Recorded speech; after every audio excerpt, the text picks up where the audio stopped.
Mga boss, baka naman, maka-subscribe ka, kung nagustuhan mo ang recap nato. At mag-like, sala.mat, wow! Umiikot siya na nakangiti, umaasang babalik kaagad ang alaga. Pero sa ngayon, may kailangan siyang trabahong gawin. Masayang nagpapatuloy si G, at sinabi sa mga kasama na nakarating na siya. Magulo na umikot ang bida, hindi maintindihan kung saan napunta ang lahat. Nagtaka siyang tumingin sa mga palumpong. Isang malaking pusa na may lobo sa bibig ang nakatayo sa harapan niya, at tinanong ng bida kung si BM bait. Oh, hinawakan niya ang ulo nito at sinabing siya nga ito. Nagtaka siya kung kailan ito lumaki. Binatak ng lalaki ang tuta, at nakita sa window ang pangalan nitong, Growler. May notice na nagsasabing daladala nito ang kalooban ng Diyos at kailangan nito ng tulong niya, at tinanong kung gusto niya itong gamutin habang ang kailangang amount ng essence ay 1,000 units. Pumayag ng nakangiti si G. Isang dilaw-berdeng ilaw ang pumaligid sa tuta. Sinasabi nito na ang kapangyarihan ng World Tree ay pumasok kay Growler at nagsimula na itong gumaling. Nakita ng lalaki sa harapan niya ang isang tutang may dilaw na mata. Nagsimula itong umungol sa bida.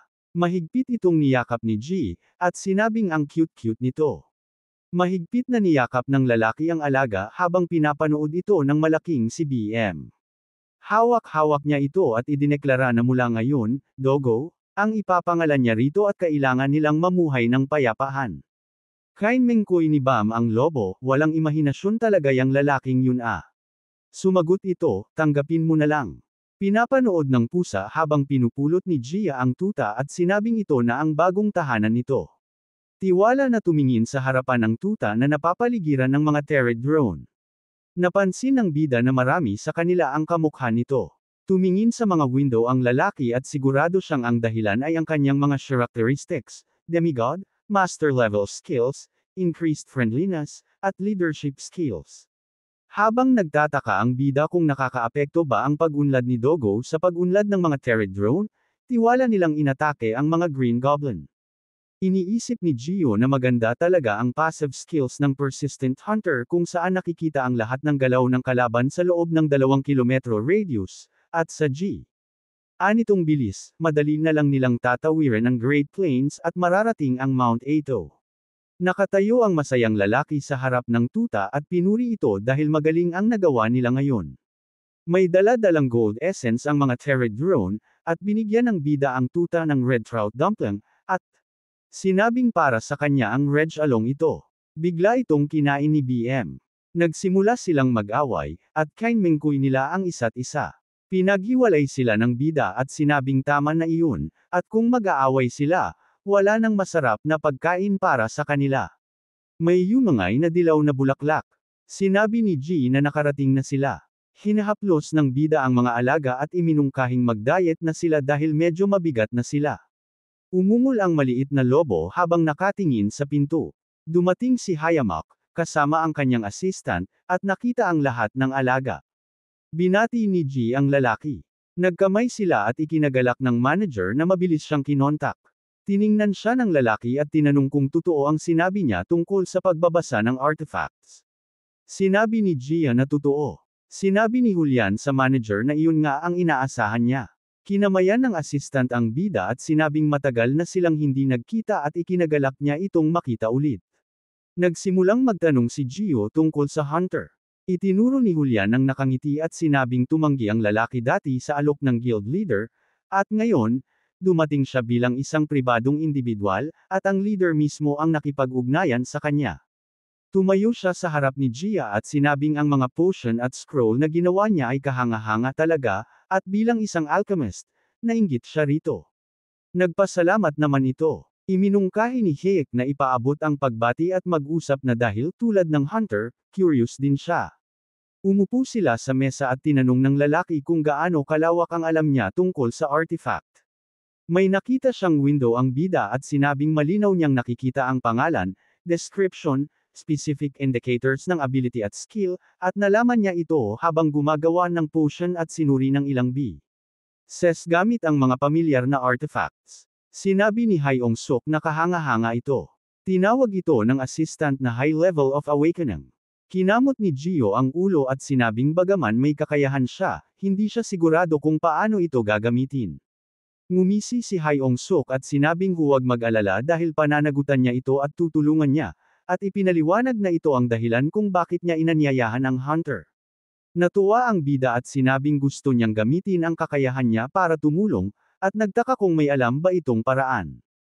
Umupo sa tapat niya si Hyong Suk at sinabing una niyang kailangang malaman na ang appraiser class mismo ay para lang sa iilang tao sa mundo. May napakahabang pila sa paligid ng bahay. Ipinaliwanag niya na kung mababalitang may ganito siyang kakayahan, lahat ng hunter sa bansa ay magpupuntahan rito. At magdudulot ito ng mga paghihigpit sa kanyang buhay. Kaya naman, nangiti si Hyang Suk at sinabing naghanda na siya ng maaga. May nakasulat sa screen, "Learn about your artifact." Napaupo si Wei-gon sa computer at nagtaka kung nag-awakening na ba ang appraiser class hunter. Nag-click siya sa mouse. Sinasabi ng announcement na ang working hours ay mula 10:00 hanggang 1:00, at para sa smooth operation, first come, first serve ang sistema, 60 katao bawat araw. Ang location ay sa Eternal Flame Guild sa second floor. Nagulat siyang sinabing nasa guild niya pala ito. Hinayla-hila niya ang buhok niya at sumigaw na na-reserve na ng lahat habang siya ay nagbabasa, at nagtanong kung bakit walang nagsabi sa kanya nito ng maaga. Nakatayo ang mga tao sa harap ng entrance ng building. Nakaupo si MC sa mesa at binabasa ang system, at sinabing kapag ginamit ang Repair Witch from the West, may 50% chance na ma-activate ang haste every 30 seconds. Yumuko ang babae at nagpasalamat sa Cap Master, at nagpaalam ito. Hawak-hawak ang maskara, nakatutuwa pala ang trabaho ng isang appraiser, kahit na medyo masakal ang maskara.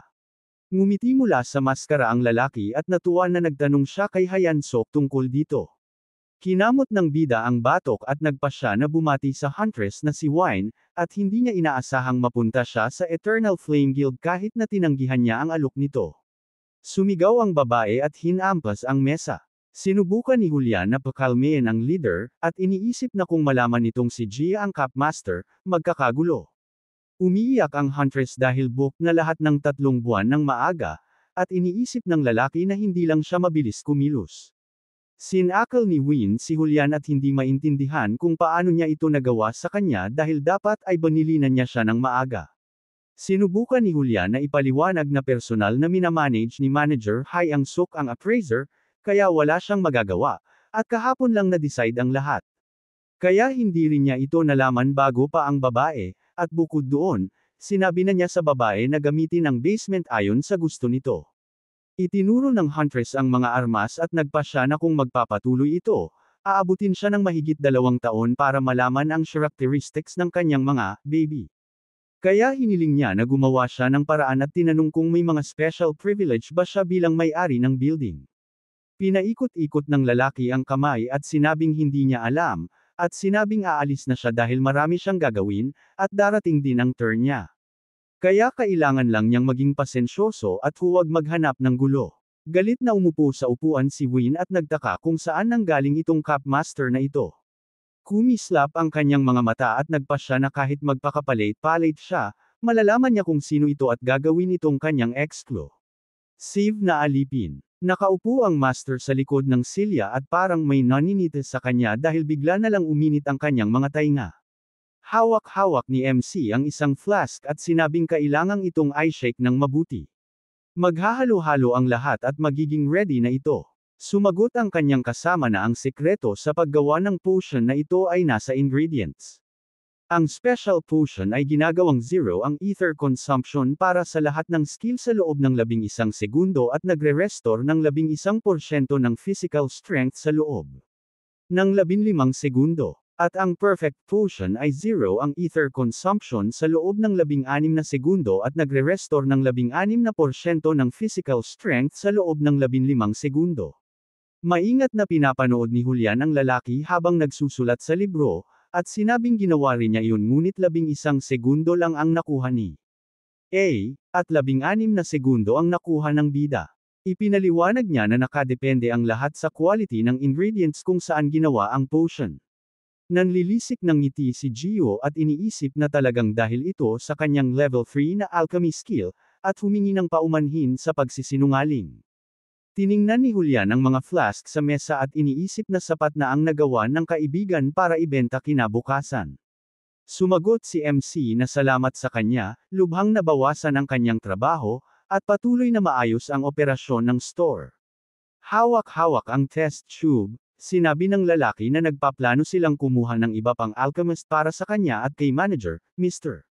Kim, dahil napakaganda ng produktong ito para ibenta lang dito. Kaya, nag-iisip sila ng manager na dagdagan ang bilang ng mga store. Yumoko ang hero, at hiniling ni Julian na patuloy siyang turuan ng master sa hinaharap. Ngunit sumagot ito na hindi na kailangan at umaasa sa mas matinding pakikipagtulungan. Huminga ng malalim ang lalaki sa kanyang mesa dahil talagang napakahirap ng araw na ito, at nagpa siya na makakapunta na siya. Sa hardin, nakapikit ang mga mata ni G. Nakatulog siya nang nakaupo sa silya. Kumaway si MC sa mga hayop at sinabing dumating na siya, niyakap ang mga hayop at tinanong kung namiss nila siya. Hawak-hawak ang mga hayop, humingi ng paumanhin ang bida dahil medyo nahuli siya ngayon dahil kailangan niyang turuan ang hunter na si Julian kung paano gumawa ng potion. Tiningnan ang lumilipad na insekto, tinanong ni Gia ang general kung ano ang nangyari. Tumalon palabas mula sa mga kamay ng lalaki ang lobo. Humarap sa bida ang hayop at tinanong niya kung dapat niya itong sundin. Inakay ng lobo si MC at isang swarm ng mga insekto. Nakita ng bida ang mensahe mula sa system na nagsasabing lumitaw ang isang monster sa Great Plains.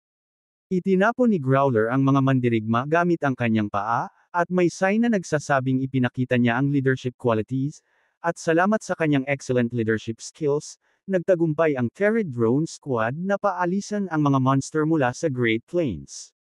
Hawak-hawak ni Gia si BM, nakita niya ang mga insekto na lumilipad patungo sa mga monster. May mga sign na nagsasabing ang Terry Drone Legion ay lumaki sa kaparehong level ng demigod na si Growler, at may bagong miyembro na lumitaw sa kanilang squad. Hawak ng bida ang isang insekto sa kanyang kamay, at ipinaliwanag ng system na ito ay isang Terry Drone Scout, at salamat sa kanyang contribution, nagsimula ang paglilinis ng Great Plains sa isang bagong area. Na-open na ang map ito. Natuwa ang lalaki sa tagumpay nila, at sinabing lahat sila ay nagsikap. Hinahaplos ang aso, pinuri niya si Doggo dahil lalo siyang nagsikap. Iniunat ni Growler ang kanyang paa at tinawag na, scumbag, ang pusa, at tinanong kung nakita nito ang malaking ambag niya. Hinimod-himod ni Bomb ang kanyang mga labi at sumagot na ang totoong leader ay hindi na kailangang gumawa ng kahit ano, at tinawag na, mongrel, ang aso, at sinabing magsikap pa ito.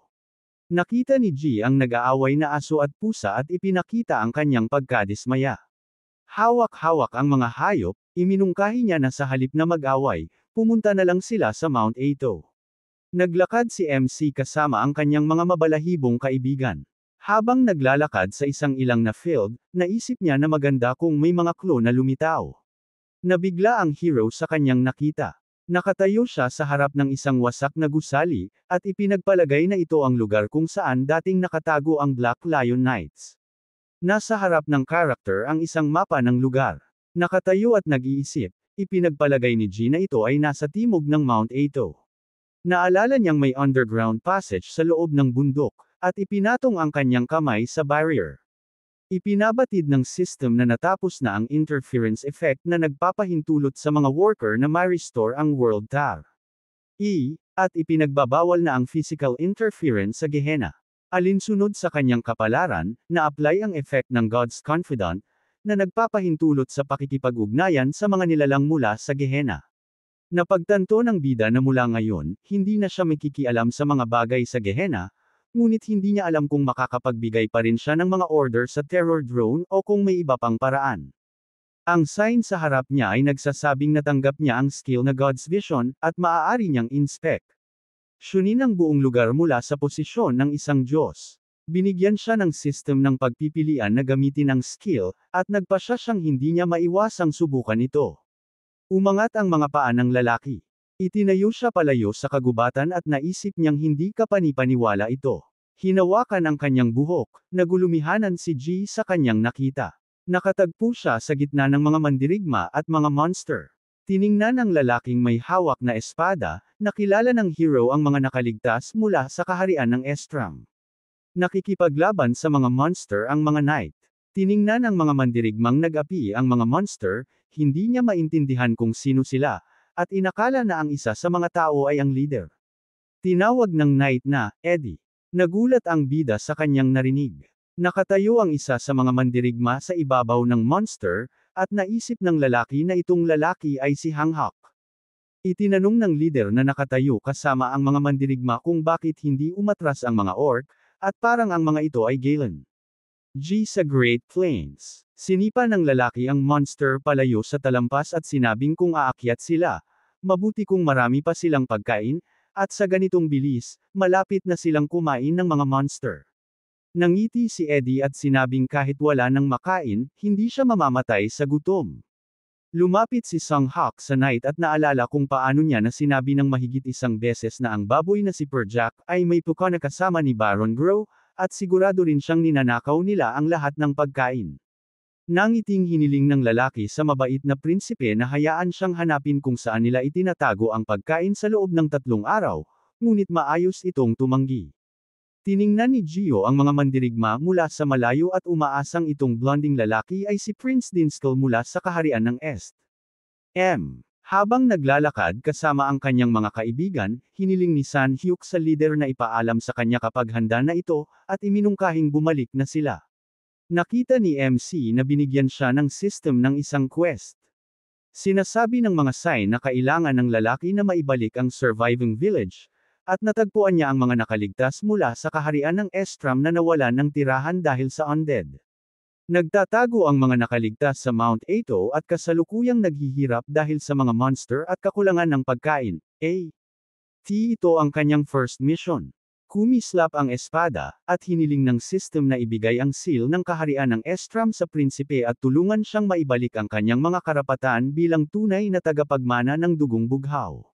Malabo ang mga mukha ng mga tao, at ipinaalam ng system ang second mission na Expulsion of Evil People, kung saan kailangang alisin ang mga puwersang nagsasamantala sa mga villager, iyon ay sina Baron Grom at Perjak. Nasabik ang hero dahil hindi pa siya nakakagawa ng ganitong mga quest dati, at naisip na ito ay isang uri ng plot. Ngumiti ang bida mula sa pagkaunawa na nagawa niyang mahanap si Sunok, at ito ay isang malaking tagumpay. Masayang pinisil ang kanyang mga kamao, nagpasya siyang sabihin kaagad sa huntress na si Hyen tungkol dito. Ibinaling ng lalaki ang kanyang ulo at nagpasya kung ano ang gagawin, at naisip na una niyang kailangang mag-isip ng paraan para makabalik. Ngunit nakablock ang physical intervention. Kaya kailangan niyang maghanap ng ibang paraan. Nakaupo sa harap ng mga hayop, naalala niya ang magic circle at sinabing kailangan niyang kausapin sila at lutisin ang isang problema. Ipinakita ni Joss sa Bog Squad ang isang mapa at tinanong kung may alam ba sila tungkol sa magic circle na ito. Tiningnan ng Teredone Commander ang kanyang mga subordinate. Tumayo ang insekto sa harap ng mga mandirigma na may hawak na dilaw na kristal sa kanyang mga paa, at tinanong ng lalaki kung ano ang gagawin nito. Habang hawak ng insekto ang kristal, ipinaliwanag ni MC na gumagana ito sa tulong ng essence. May lumitaw na simbolo sa harap ng Terror Drone Squad, at nagulat ang hero na na-activate ito. May dilaw na simbolo sa harap ng berdeng simbolo, at naniniwala si Gia na ang unang glow ay ang entrance at ang pangalawang glow ay ang exit. Tumalon ang mga insekto sa berdeng simbolo. Lumipad palabas ang Bog Squad mula sa dilaw na simbolo, na ikinagulat ng bida. Iginuhit ng Bog Leader ang isang bilog, at napagtanto ng lalaki na ito ay isang bilog para sa paglipat sa espasyo. Na-imagine niya ang mga taong lumilipad sa berdeng glow, at iminungkahi na nakatakas ang mga nakaligtas ng kaharian ng Estram sa tulong nito, at hindi sa pamamagitan ng isang secret pa.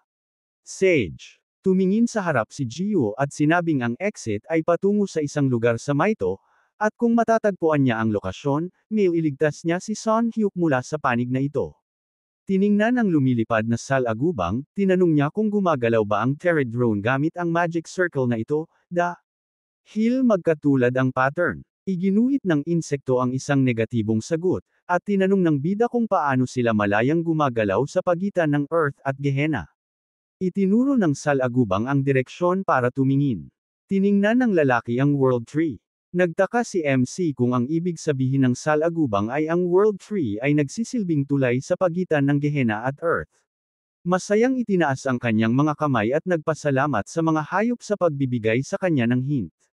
Tiningnan ng lider ng mga salagubang, hiniling ni Gia sa kanya na asikasuhin ang paghahanap sa Mount Ato, at sa sandaling matagpuan ang Magic Circle, ipagbigay alam agad sa kanya. Nagtipon-tipon ang mga tao sa paligid ng mga knight at ng kanilang kariton.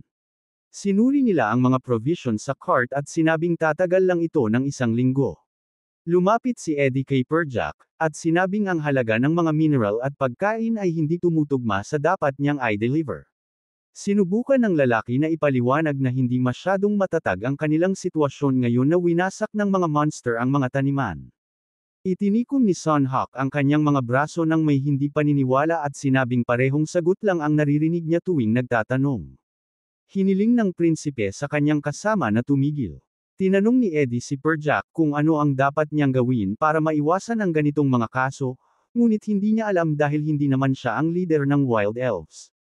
Naglakad ang lalaki at iminungkahi na marahil ay ibigay na lang nila ang gusto nito, tulad ng mithril. Lumingon ang knight kay Baron Grom. Seryoso niyang pinaalam kung sinabi nga ng lalaki ang mithril, at kinumpirma nito ang kanyang mga salita.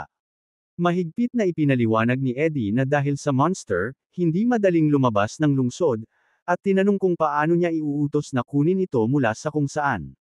Ngumisi si Grom at sinabing sa deal na ito, nakatanggap siya ng impormasyon mula sa Wild Elves. Tiningnan ng malalayong kagubatan, naalala ng Baron kung paano noong nakaraan, bago lumitaw ang mga monster, sa malalim na bahagi ng mga bundok ng Apeido, may isang lambak kung saan madaling makakita ng mithril. Sinabi niya na kung makakita sila, magagawa nilang makipagdeal ng buo sa Wild Elves. Nakatayo sa tabi ng Baron, sinabi ni Perjak na tiyak na makakapagpalit sila ng ganoong metal para sa malaking halaga ng pagkain. Galit na galit si John sa kanyang mga kaaway, ngunit pinigilan siya ni Eddie at hiniling na kumalma. Tinanong ng knight na napapaligiran ng mga tao kung paano sila makakarating sa puso mo. Sinabi ni Grom na ang alam lamang niya ay dapat panatilihing patimog ang daan patungo sa tuktok ng bundok. Ato. At sa kasamaang palad, hindi niya alam ang eksaktong ruta at inaakala niyang kailangang personal na pumunta ang kabalyero para tingnan ang lahat. At sa kanyang isipan, iniisip niya na kung ito ay nasa timog silangang bahagi, magiging isang pagpapakamatay iyon dahil maaari silang kainin ng mga Griffin bago pa makarating doon. Hinawakan ni Eddie ang puluhan ng kanyang espada. Buong tapang niyang idineklara na gagawin nila ito, ngunit nakiusap si John sa prinsipe na huwag. Ngumingisi ang Baron at ikinagalak na talagang pupunta ito. Tumingin ng kahabag-habag ang mga tao sa pinuno, at sinabi niya na bagamat nawasak ang kaharian ng Estram, ang mga tao roon ay kanyang mga tao pa rin at kung may paraan, hindi niya maaaring pabayaang magutom ang mga kasama niya. Tumingin kay Perjak, nagpa siya ang Baron na maghanda ng paunang bayad upang maipadala nila ang lahat sa sandaling makuha nila ang mithril. Tumayo ang prinsipe sa harap ng mga tao at ng Baron. Marengel niyang ipinaalam na bilang kapalit ay makikipagkasundo siya rito kung makukuha nila ang mithril. Nag-isip ang lalaki at sumagot na ilalagay nito ang mga wild elf sa isang mahirap na posisyon sapagkat hindi nila pinapapasok ang mga estranghero sa kanilang lungsod. Ngumuso si Eddie at sinabing kung hindi siya nagkakamali, noong una, siya rin ay isang estranghero para sa kanila. Ngumisi, sumang-ayon si Grom sa mga kondisyon ng prinsipe at nakatatawa para sa kanya kung paano nais ipakita ng binata na may bigat ang kanyang salita. Hinawakan ni Sayek ang balikat ng kanyang kasama at nais purihin ito sa kanyang astig na ugali, ngunit binalaan niya ito dahil pupunta sila sa isan mapanganib na lugar at naalala rin niya na may isang napakagandang kasintahan na naghihintay dito sa labas. Ngumiting ng bahagya, tiniyak ni Eddie sa kanyang kaibigan na aalagaan niya ito at ligtas silang magbabalik. Nagdarasal ng nakaluhod ang babae, tinatawag ang makapangyarihang Diyos na Ark upang pakinggan ang kanyang mga panalangin. Tumingin si Grom sa kanya mula sa sulok at sinabing kaunti na lang ang natitirang oras. Ngumisi ng malisyoso, idinagdag niya na kailangan lang maghintay. Inilalarawan ng mga larawan ng kasaysayan ng kaharian ng Estram kung saan sinasabing noong unang panahon sa kontinente ng Gehenna, may kaharian ng Estram at masaya ang lahat ng naninirahan dito. Nagbanggaan ang espada at palakol, at maganda ang mga panahon hanggang sa magsimula ang malaking labanan sa mga halimaw, at ang mga nakaligtas na mamamayan ng kaharian ng Estram ay sumunod kay Prinsipe Edenskill. Tinaboy ng halimaw ang mga tao. Kaya tumakas mula sa atake ng mga ito, nanirahan sila sa bundok Ato. Pinalibutan ng halimaw ang nayon. Bilang resulta, nagtiis ang mga tao sa mahabang tagutom at maraming halimaw na pumaligid sa pamayanan. Ngunit ang Baron, na may karapatang makipagkalakalan sa mga wild elf, at ang mataas na saserdote na si Perjak ang sumuporta sa kanila. Nakatayo sa iba't ibang dekorasyon, ang mga taong ito ay sinamantala lamang ang sitwasyon upang mapakinabangan ang kanilang sarili. Si Prinsipe Eddie, na nanatiling tahimik sa buong panahong iyon, hinugot ang kanyang espada. Lumutang sa hangin. Naunawaan ni G kung paano ito nangyari. Habang nasa hangin, nagulat na sumigaw na sa makatuwid ay aalisin ng prinsipe ang mga orc. Ang mga orc ay kabilang sa uri ng halimaw na pangkat ng takot, may makapal na balat at mabilis na paggaling, at bagamat mababa ang antas ng katalinuhan, dinudurog nila ang kanilang kaaway sa pamamagitan ng malakas na puwersa. Tiningnan ang pangkat mula sa itaas, ipinaliwanag ng bida na ang tingin ng Diyos ay hindi dumating sa kanya dahil kay Terodron, ngunit ang usapin ay sa mga nakaligtas na residente ng nayon ng bundok Ato, at hindi magiging madali ang tulungan sila. Ipinakilala ng bayani ang mga kabalyero at naniniwala na napakagaling ni Sun Hyuk na kahit sa ibang mga mangangaso, iilang lang ang maaaring makipagkumpara sa kanya at narinig din na tinalo ng prinsipe ang lahat sa labanan sa kabalyero ng itim na leon kaya may magandang pagkakataon silang lumaban sa mga orc. Nakarinig ang MC ng tinig na humihiling na pakinggan ang mga panalangin mula sa makapangyarihang Panginoong Orc. Itinupi ng babae ang kanyang mga kamay sa harap ng kanyang dibdib at hindi maintindihan ni Jihad kung sino ito sapagkat hindi pa niya nakikita ang babaeng ito dati. Tumangala ito at humiling na bigyan siya ng lakas ng loob para sa kapakanan ng mga nayon. Nakakita ang bayani ng mensahe mula sa sistema na nananalangin si Santa Selena para sa kanya, humihingi ng tulong at binigyan siya ng ikatlong misyon kung saan kailangan niyang palakasin at palaganapan ang pana. Nampalataya sa kanyang sarili sa mga residente ng nayon sa tulong ni Santa Selena. Nagtaka si G kung ito ay karagdagang quest ng ipaliwanag ng isang senadoryos na habang nananalangin si Selena, maaari siyang makipag-usap at magpalitan ng mga bagay sa kanya sa loob ng 3 minuto. Kaya, natuwa ang binata na may paraan. Lumingon sa takot, naisip ng babae na may narito. Tinakpan ng bida ang kanyang bibig ng mapagtanto na narinig nito ang kanyang tinig. Lumipad pabalik, nagpa siya na kailangan munang bumalik sa hardin at gumawa ng plano. Habang naglalakad sa daan, sigurado ang MC na may paraan upang malutas ang problemang ito. Nakakita ang pinuno ng isang insekto at salamin sa mata at hindi maintindihan kung saan nagmula ang mga ito. Nakaupo sa harap ng pangkat ng Pterodon, tinanong ng binata kung nandito na ba ang lahat ng Tegomenim. An at mandirigma. Itinaas ang daliri, hiniling ng bida na pakinggan siya dahil may mahalagang gawain siya para sa kanila. Itinuro ang kanyang daliri sa mapa, sinabi niya sa mga mandirigma na kailangan nilang libutin ang buong bundok Apito at hanapin ang magic circle sa lalong madaling panahon. Bumati ang mga mandirigma habang nag-uutos ang bayani sa mga taga-manman na bantayan ang mga nakaligtas at humiling na ipaalam sa general kung may anumang kakaiba. Hawak ang general sa kanyang kamay, ipinaliwanag ni G na mananatili ito sa kanyang tabi dahil ang MC ay may mas mahalagang papel para sa kanya. Isinaksak ang espada sa kanyang backpack, sinabi ng binata na ang unang gagawin ay ihatid ang espada kay Eddie dahil bagamat maganda ang mga armas ng dalawang iyon, hindi ito sapat na maaasahan laban sa mga orc. Pumunta ang bida kasama ang pangkat ng terror drone. Tiningnan ng mga hayop ang umalis na binata at ayaw maniwala ni Growler na iiwan lamang niya sila at sumagot si BM na hindi pa oras, at pinayuhan ng aso na bawasan ang kanyang kautusan. Ipinaliwanag ng pusa na kailangan ng may-ari ng malaking lakas upang kontrolin sila at hanggang doon ay iminungkahing maghintay ng mahinahon, ngunit ayaw ng aso na umupo lamang. Nag-away ang mga hayop at sumigaw si BM para kumalma ang aso, ngunit hindi niya maintindihan kung bakit dapat niya itong pakinggan. Nakaupo ang mga lalaki sa mesa at sinabi ni Perjak sa Baron na magiging maganda kung mawala ng mag-isa ang prinsipe na peste. Ngumisi, sumagot si Grom na kahit na ang kabalyero ay miyembro ng pamilyang royal, isa lamang itong hanggal na bata. At sa mundong ito, ang lahat ay pinagpapasya ng lakas. Tumawa ang mataas na saserdote at sinabi na mas mabuting alisin ang bastos na lalaking katabi niya. Tumingin sa kanyang tasa, tinanong ng Baron kung ano ang inihanda ng kanyang kaibigan at nagtaka kung makakatulong ito. Ngumiti, isinalaysay ni Perjak kung paano niya narinig na ginamit ito ng mga wild elf sa pangangaso ng mga halimaw at sinubukan din niya ito sa isang buhay na orc. Malungkot na kumapit ang halimaw sa rehas at naisip ng lalaki na ito ay napaka-epektibo. Tumingin sa pitchel, idinagdag niya na ang mga orc ay mababaliw at darating mula sa buong bundok sa pamamagitan lamang ng amoy na ito, gaano man kagaling ang mga kabalyero. Ngumisi ng malisyoso, sinabi ni Perjax na ang kanilang mga kaaway ay mapupunit sa isang kisap mata.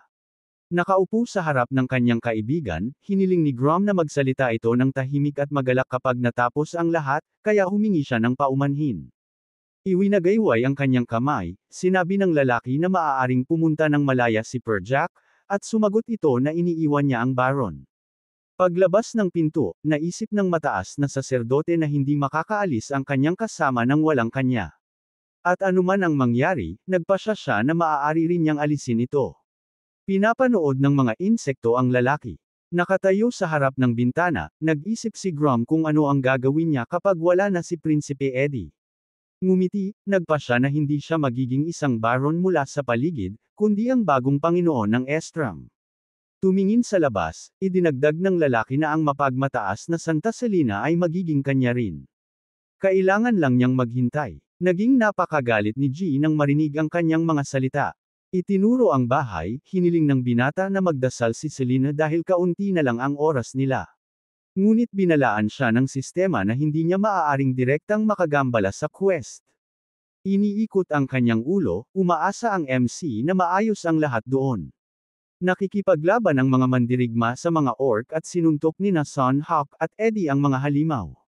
Pinanood ni Jihan nang may alarma ang labanan at hindi maintindihan kung talagang matatalo nila ang lahat ng orc. Dumighay ang halimaw at nanginginig sa takot. Tumakbo ng panik ang orc.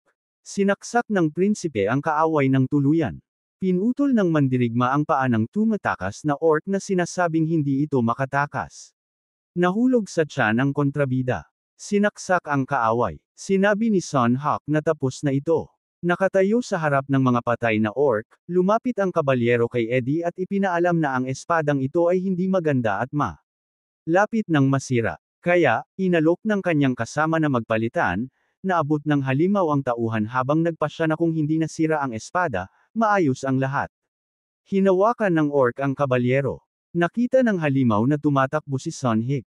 Nakatayo sa harap ng mga kaaway, inutusan ni Eddie ang lahat na umatras. Nakatayo ang prinsipe na nakabunot ang kanyang espada habang tumatakbo ang mga orc sa kanya. Malungkot na tumingin ang lalaki.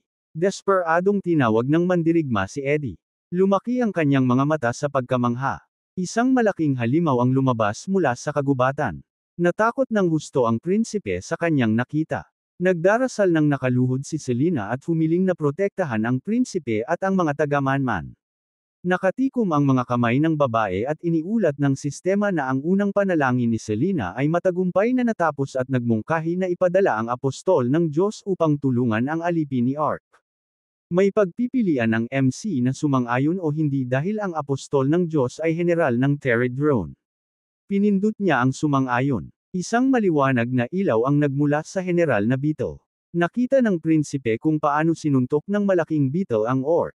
Nahulog ang halimaw mula sa suntok ng insekto. Iwinasiwas ng kontrabida ang general. Sinunggaban ng kuko ng beetle ang troso. Sinuntok niya ang orc sa paa.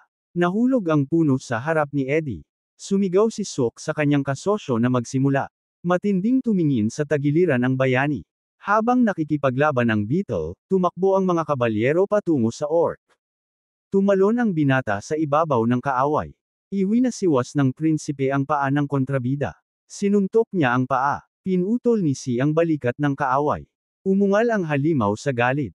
Tumalon sa lupa. Parang hindi man lang ito naantal ang kanyang buto. Sumigaw ang prinsipe kay Sung Hyuk na mag-ingat. Nang lumingon ang binata, tumalon sa kanya ang isang halimaw. Dumaluyong ang dugo mula sa likod ng tauhan. Nahulog ito ng paurong. Itinaas ng mga kaibigan ang kabalyero at tinanong ang kanyang kalagayan, ngunit hiniling niya na lumayo sila. Tumakbo ang orc sa kung saan nakikipaglaban ang isa pang orc sa general. Piniga ng kuko ng beetle ang paa ng halimaw. Itinapon ng isa sa mga halimaw ang isa pa. Tumalon ang orc sa kanyang kalaban. Pinapanood ng beetle at ng prinsipe ang kanilang labanan. Commandant ang pinuno ng terror drone kay Eddie nang tanungin niya kung tinutulungan sila ng halimaw na ito. Tiningnan ang kanyang kaibigan mula sa itaas. Naisip ni Gia na naging mas malakas ang pagiging apostol ng Diyos. Medyo malungkot, naunawaan ng binata na bagamat ang gayong kakayahan ay nangangailangan ng maraming asensya, ngunit sa ngayon, ito lamang ang paraan upang makialam. Naharap ang MC sa isang pagpipilian mula sa sistema kung nais niyang dagdagan ang oras ng Diyos na apostol ni General Teredro ng 5 asensya na bato sa loob ng 10 minuto. Dilaw na linya ang nagmumula sa general at sumigaw ang bida dito na tapusin ang mga orc. Nakita ang gintong ilaw na nagmumula sa beetle, ipinagpalagay ni Eddie na ito ay sumisimbolo sa Diyos na Ark. Ang lahat ay nasa maliwanag na kulay na usok. Galit na tiningnan ng mga orc. Naisip ni Samyak, na umuurong sa sakit, na subukan, ngunit masyadong malakas ito. Sumigaw ang mandirigma sa kanyang kaibigan kung maaari ba itong lumaban. Hawak ang espada sa kanyang kamay, tiwala ang kabalyero sa kanyang lakas at sinabi na handa na siyang sumali sa ikalawang round. Sinabi ng nasugatang orc na mabilis gumaling ang mga ito, kaya ang mahabang labanan ay naglalagay sa kanila sa isang kawalan. Sinabi ng ilang hayek sa kanyang kaibigan na huwag mag-alala at nangakong tatapusin sa loob ng 3 minuto. Ngumisi, naisip ni Eddie na nanloloko ito. Sinuntok ng pinuno ng Teredone ang kontrabida. Sinunggaban niya ito ng kanyang mga kuko. Tumakbo ang kabalyero patungo sa halimaw habang ito ay bumabangon at sinabi na kahit mabilis itong gumaling, tatapusin niya ang lahat bago ito regeneration. Nagliliwanag ang asul na hawakan ng espada ng mandirigma. Asul na ilaw ang sumiklab mula sa kanyang mga paa at tinawag niya ang isang pagnanakaw. Tumalon ang binata sa halimaw at gumawa ng strike. Pinutol ng manlalaban ang ulo ng orc. Dumaluyong ang dugo mula sa katawan ng kontrabida at nahulog ang ulo sa lupa. Nagulat si G nang makita ni Sang Hayek na pinatay ang orc sa ganitong kalagayan at tulad ng inaasahan, ang number 1 hunter ng Korea ay ibang-iba sa iba. Nakita ng mandirigma ang bitek ng kanyang espada. Nasira ang sandata. Hawak ang sirang espada, ipinagpalagay ng kabalyero na naglagay siya ng labis na ether. Nabulag si Eddie sa isang maliwanag na ilaw. Dilaw na apoy ang lumabas mula sa halimaw habang inaatake ng beetle. Tumakas si Sook mula sa orc at hindi maintindihan kung bakit siya ulit. Nahulog sa lupa ang halimaw at tumalon ang binata pasulong. Nakadapa, sinabi ng mangangaso na hindi niya swerte ang araw na ito. Lumapit sa kanyang kaibigan, tinanong ng prinsipe kung mahina ba si Sun Hayek pagkatapos ng huling banan, ngunit sumagot ito na kung maganda lang ang espada, mas maganda ang naging wakas. Lumapit sa pinuno ng Terodron, pinasalamatan ng mga binata ito sa tulong dahil salamat dito, nagawa nilang manalo. Nakita ng mga bayani ang paglipad ng beetle at nagpaalam dito. Mataas sa himpapawid ang insekto. Hawak ni G ang maliit na general sa kanyang kamay at pinuri ito sa magandang trabaho. Dumating ang katulong sa santa na nagsasabing may dala itong pagkain para dito at kung hindi ito gagawin, maaari ito. Nang magkasakit, lumingon si Celine at sumagot na maayos lang ito, at hiniling na dalhin ito sa mga nagugutom na bata. Hawak ng babae ang tray at nalungkot sa kanyang sagot. Patuloy na nanalangin ang santa kay Panginoong Ark, na humihiling na bigyan sila ng kaunting pag-asa. Itinayo niya ang kanyang mga mata. Naguluhang tumingala ang babae nang may tinig mula sa itaas na nagtanong kung naririnig ba siya ni Selena. Nagulat na tumingala si Selena nang marinig ang isang tinig na nagtatanong kung naririnig ba ito. Tumulo ang luha sa kanyang mga pisngi. Sinabi niya, "Salamat, Diyos." Ark, ang mapagpakumbabang alipin ay naririnig ang kanyang banal na tinig. Kinamot ni Jiha ang kanyang pisngi, na iniisip na hindi siya isang Diyos. Ngunit wala siyang masyadong oras, kaya ipapaliwanag niya sa kanya ang mga detalye mamaya. Namukha ng santa ang kanyang bibig nang marinig na siya ay tiwala ng Diyos. Ipadala agad nila ang isang tao kay Prinsipe Eddie at sabihin na pumunta sa silangan. Tumingin sa ibaba, sinabi ng binata na may dapat siyang hanapin. Itinali ni Selena ang kanyang mga daliri, masayang sinabi na agad niyang ibibigay ito sa kanya. Ang lalaking nakatayo sa likuran niya ay hindi nasisiyahan na tinanong kung ano ang ibinubulong nito. Nabaliw na ba ito? Nagulat si G nang makita ang system window at sinabing wala ng oras. Halos tapos na. Itinuro ang kanyang daliri, sinabi niya sa babae na mag-ingat kay Baron Grow. Ito ay nakatarget sa kanya. Lumingon, takot na sinabi na may nagnanais ng masama sa kanya.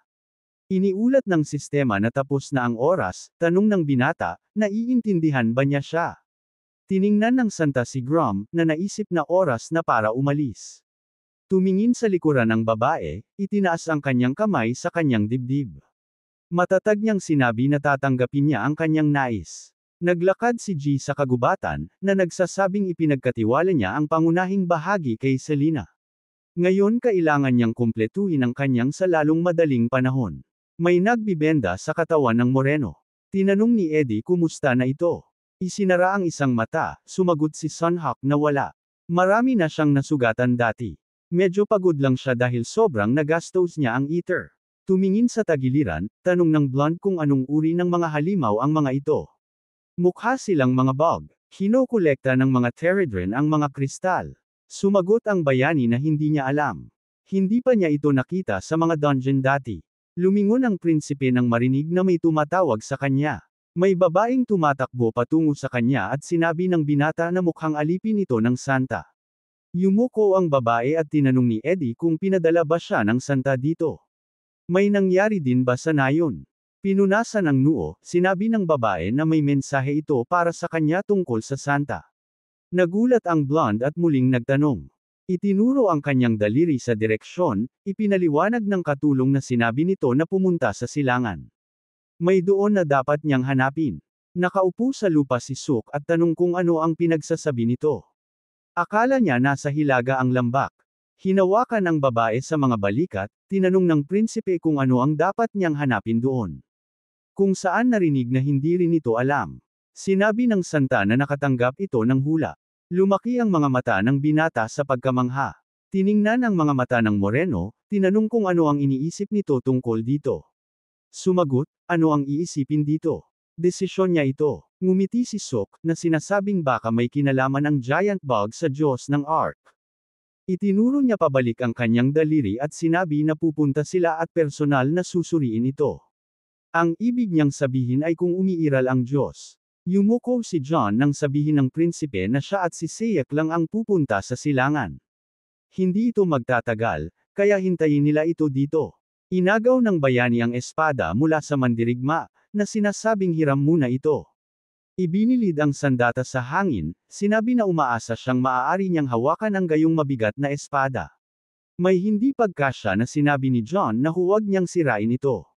Ngumiti, tapik ng binata ito sa balikat, na sinasabing babayaran niya ito ng pinakamagandang regalo kapag bumalik sila sa kanilang mundo. Nangako ito ng isang bagay na hindi pa niya nakikita. Puting ulap ang lumutang sa kalangitan. Isang batang babae ang nakatayo sa balkonahe. Binuksan ang pinto, nakilala ni Hygen si G. Ngumiti ito at sinabing matagal na silang hindi nagkita. Lumapit ito sa bakod, at tinanong kung bakit nandoon siya, at narinig na may kahilingan siya. Binuksan ang gate, sinabi nito na pumasok muna siya. Humingi ng paumanhin ang binata sa pag-abala. Inilagay ng babae ang isang tasa ng tsaa sa harap niya at tinanong kung nais ba nitong ipahiram sa kanyaan. G espada ni Sung Hyuk at narinig na oo, kailangan niya ito talaga. Nakaupo sa tabi niya, excited na tinanong kung maaari ba niyang malaman kung bakit niya kailangan ang espada. Tiningnan ito ng mahinahon, ipinaliwanag ng binata na nalaman niya ang kinaroroonan ni Songgak. Nasa gehena na siya ngayon. Takot na takpan ng Moreno ang kanyang bibig ng kanyang kamay. Nakaupo sa tapat, sinabi ng binata na ayaw niyang sabihin sa kanya upang hindi magbigay ng maling pag-asa, ngunit kailangan pa rin niya ang kanyang tulong. Hindi niya maibigay sa kanya ang malinaw na sagot ngayon, ngunit naghahanap siya ng paraan para maibalik siya dito. Determinadong pinalo ang mesa, sinabi ni Hyejeon na naiintindihan niya at gagawin ang anumang kailangan para dito. Pumunta ito sa hagdan at humiling na maghintay ng kaunti. Pagkatapos ay may hawak na espada sa asul na kaluban sa kanyang mga kamay at hiniling na kunin ito. Sinabi ng sistema na ito ang espada ng sumisigaw na mandirigma.